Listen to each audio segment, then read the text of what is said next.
دوستو سلام مسنون، اب آپ اقوال زرین سنیے گا۔ معاشرے کا ایک اصول۔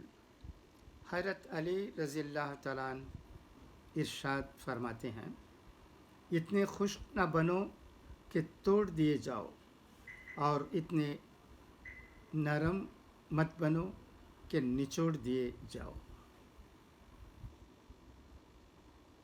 حضرت علی رضی اللہ تعالیٰ عنہ کا یہ بھی قول ہے کہ اللہ کے نزدیک لوگوں میں سے سب سے اچھے ہو جاؤ، اور اپنے نفس کے لیے لوگوں میں سے سب سے برے ہو جاؤ، اور لوگوں کے سامنے ان میں سے ایک آدمی بن کر رہو۔